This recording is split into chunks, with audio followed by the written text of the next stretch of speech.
Oi pessoal, tudo bem? Nessa aula de hoje eu vou tratar de um ponto muito direto, que é sobre a competência interna do STJ. Muitas pessoas que não atuam com regularidade dentro do STJ enxergam o STJ como sendo um único tribunal. Então, olham o STJ como o grande tribunal da interpretação da norma infraconstitucional.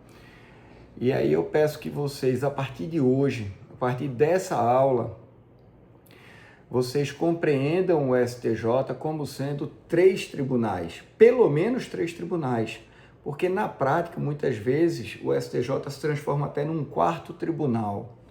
Eu vou explicar isso rapidamente. Isso depende da competência interna do STJ, que é diferente do STF. Como é que é o STJ? O STJ ele é dividido em turmas, sessões, que são a união dessas turmas, e depois a Corte Especial. A Corte Especial não é o pleno do STJ, porque o pleno do STJ não julga processo nenhum, entendeu? Ele não faz questão jurisdicional. Até os governadores, quando são julgados, eles são julgados na Corte Especial. Então, a Corte Especial não é o pleno do STJ, mas ela faz a função de órgão máximo de jurisdição dentro do Superior Tribunal de Justiça. O pleno do STJ, ele dá posse a ministro, ele trata de regimento interno, de alteração de regimento interno, são outras questões, que são questões administrativas.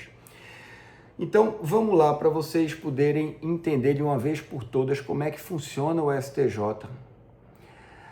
O STJ ele tem seis turmas,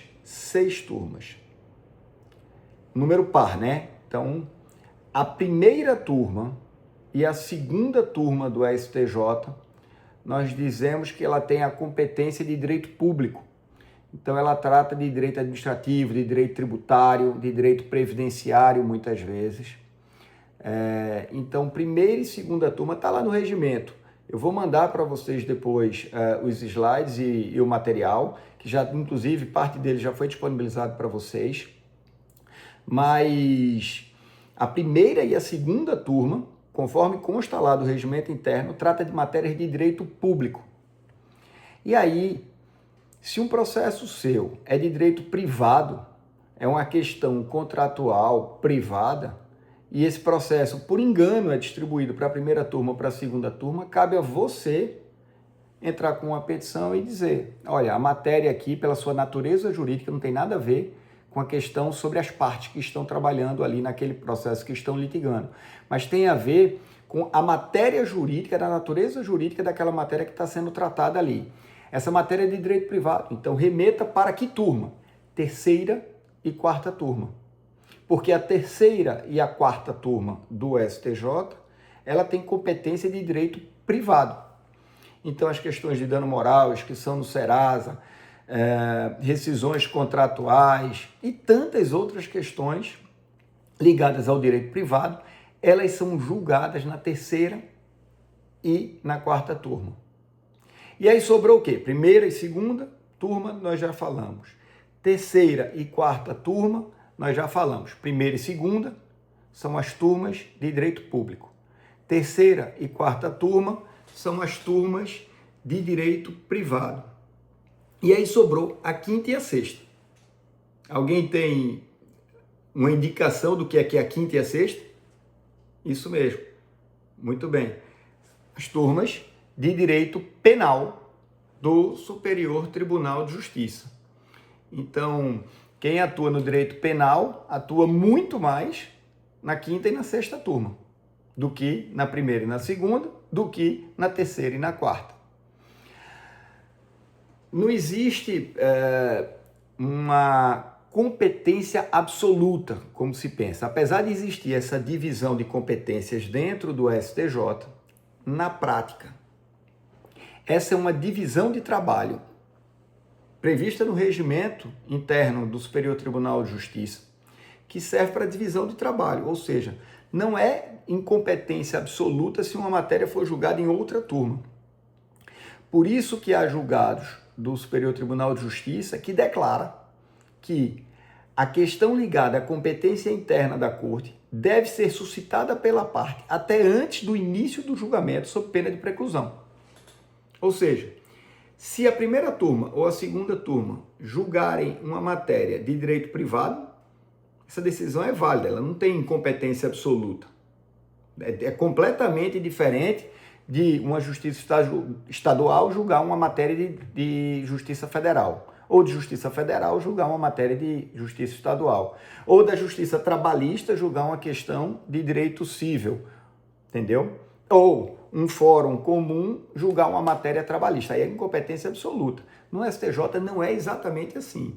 É uma divisão de trabalhos, você tem que alegar a competência até antes do início do julgamento, e se esse julgamento ocorrer, em tese, está precluso de você alegar a incompetência. E eu digo em tese porque no STJ, no dia a dia, quem acompanha, e é muito legal essa aula com vocês, para vocês entenderem a prática de como é que ocorre no dia a dia do STJ. Ela é muito dinâmica. Na prática, eu já consegui anulação de vários casos que tinham sido julgados pela turma de direito privado para que fosse remetido para a turma de direito público, ou da turma de direito público para que fosse remetido para a turma de direito privado. Então, apesar de existir jurisprudência dizendo que há uma preclusão da matéria de se alegar a incompetência e dizer que é uma mera distribuição de trabalhos interno dentro do Superior Tribunal de Justiça, em alguns casos é possível alegar e vencer, tornando sem efeito a decisão anteriormente proferida e remetendo o processo para a turma competente. Então, é meu papel dizer o que tem no regimento e como é a jurisprudência da Corte. Não há uma unidade sobre essa questão. Mas se perguntasse, Guilherme, o que é que você acha, como deveria ser? Eu falei, eu acho que essa matéria teria que ser discutida por meio de embargos de divergência na Corte Especial, para que se unificasse de uma vez por todas.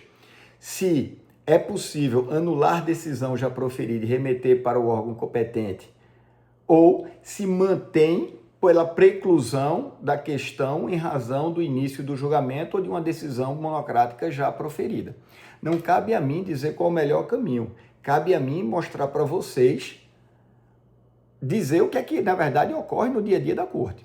Então, regra geral, preclui, mas na prática, se entrar com agravo interno, tratando de outras questões, mas colocando como uma preliminar a questão da competência interna, é possível que o ministro reconsidere a decisão monocrática e remeta para a turma de competência correta. Mas agora, vocês entenderam, primeira, segunda, terceira e quarta, quinta e sexta turma, vocês vão entender agora as sessões. Sessão é a união de duas turmas, ou seja, primeira turma e segunda turma. Primeira turma e segunda turma. Cada uma tem 5 ministros. Quando elas se unem, elas formam a primeira sessão do Superior Tribunal de Justiça. Primeira sessão, então, do Superior Tribunal de Justiça é a união da primeira com a segunda turma. Ou seja, qual é a composição da primeira sessão do STJ? 10 ministros. E o que é que se julga na sessão do Superior Tribunal de Justiça? Inúmeros casos, tá? Inúmeros casos. Tem no regimento interno, tem no material que já disponibilizei para vocês. Mas, basicamente, numa visão geral, para que vocês entendam, vou tratar de 2 pontos hoje. Os recursos especiais repetitivos daquela competência daquelas turmas ou embargos de divergência. Vamos lá para o recurso especial repetitivo. Vamos supor que tem uma matéria tributária que foi afetada para julgamento de recurso especial repetitivo. Ela poderia ser julgada na primeira turma? Lógico que não. Por quê? Porque a primeira turma é uma fração da composição global das turmas de direito público. Ela poderia ser julgada na segunda turma? Óbvio que não, pelo mesmo motivo. A segunda turma é uma fração de todos os ministros que compõem as turmas de direito público do Superior Tribunal de Justiça. Então, o que é que eles fazem? Se unem, primeira e segunda turma, formando a primeira sessão, e o recurso especial repetitivo, então, vai ser julgado nesta primeira sessão, formando assim uma tese vinculante. Então, essa é a primeira questão.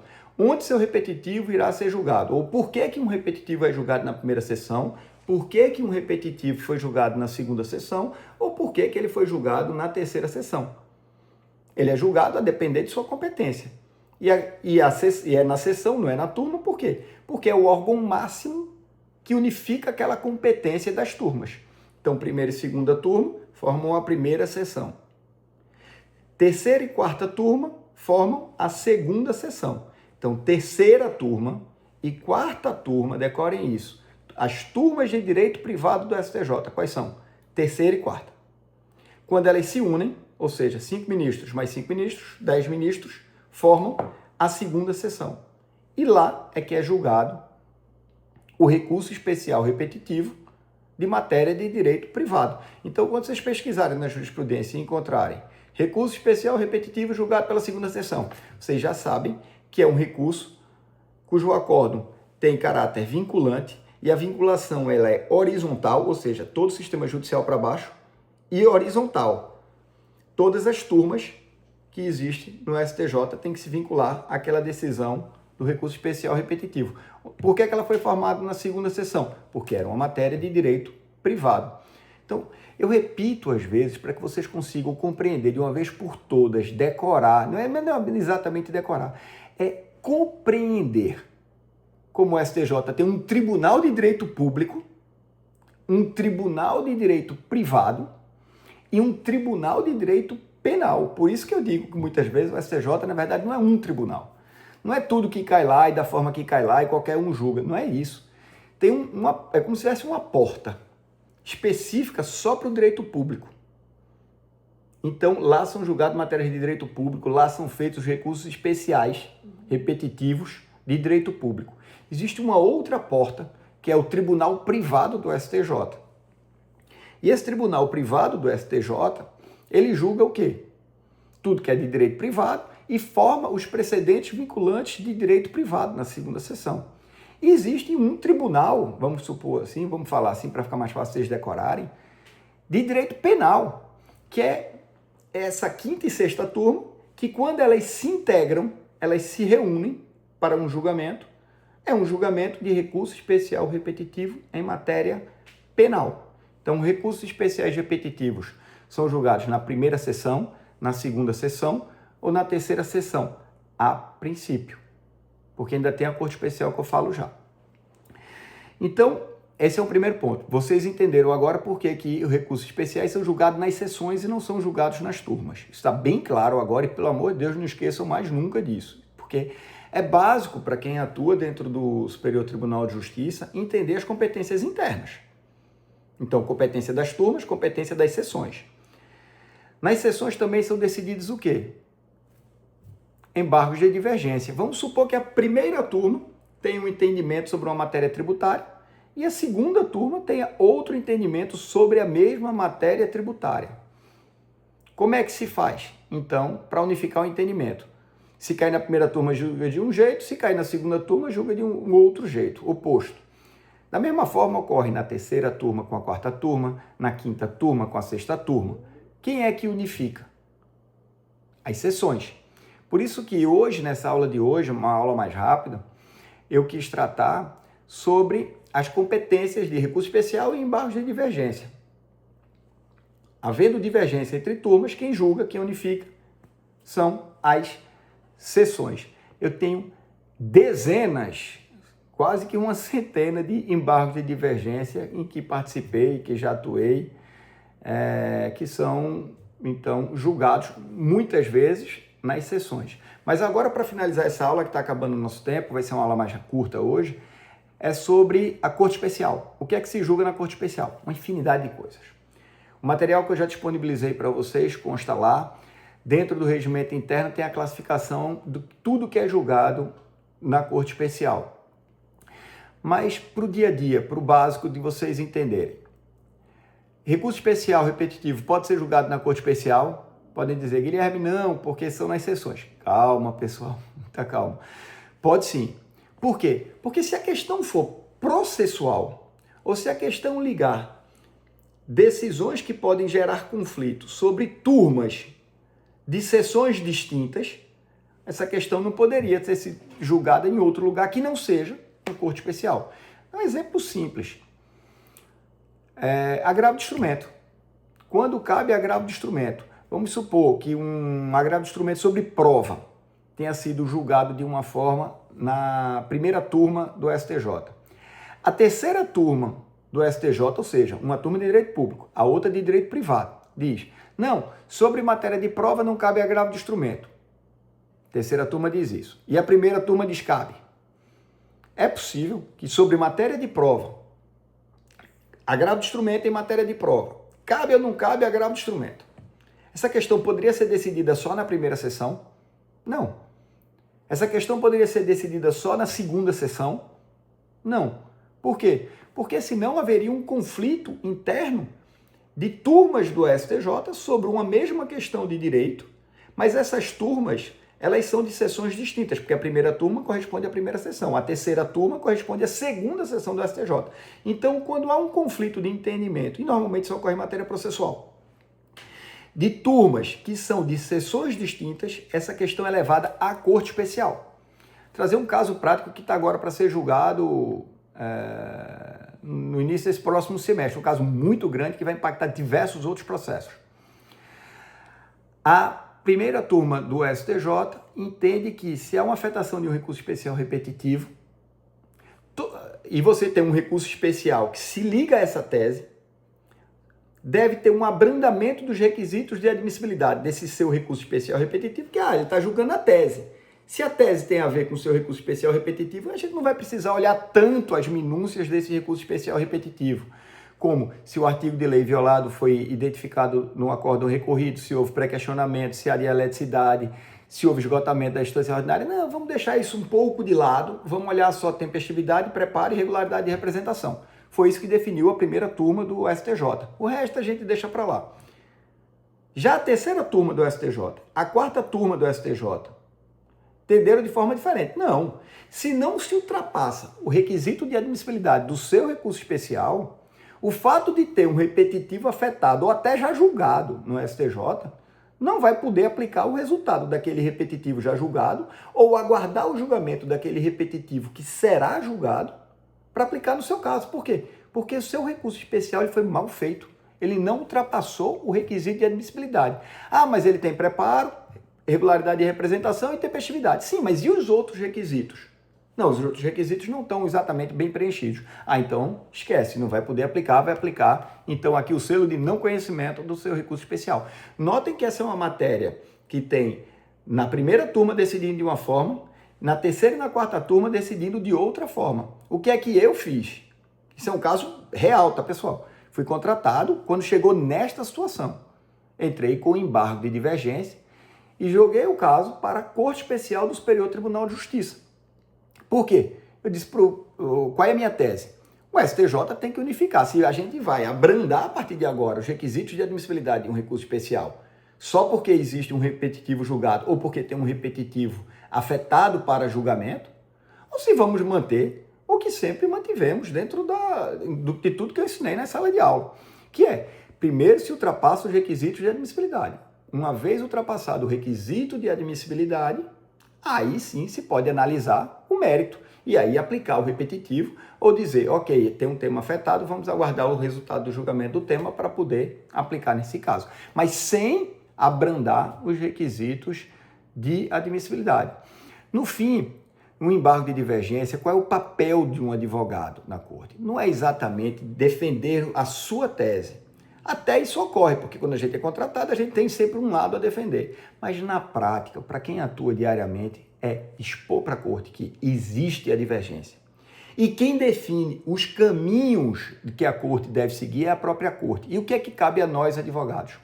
Explicar qual, na nossa opinião, seria o melhor caminho que a corte deve seguir. Por exemplo, um abrandamento dos requisitos de admissibilidade, porque existe um repetitivo afetado a julgamento ou já julgado, ocorrerá o seguinte. Então, vamos dizer que a parte vai poder entrar com recurso especial contra a decisão monocrática do tribunal de origem e vamos admitir, dar provimento ao recurso especial e colocar a chancela do tema repetitivo. A parte não vai precisar indicar o artigo de lei violado, não vai precisar indicar o permissivo constitucional, não vai precisar fazer nada. Só basta dizer que tem um tema e se tem esse tema, vai aplicar o tema no processo. É isso. Isso vai inundar o Superior Tribunal de Justiça e isso vai fazer com que, na minha opinião, tá, levando assim, com todas as vênias.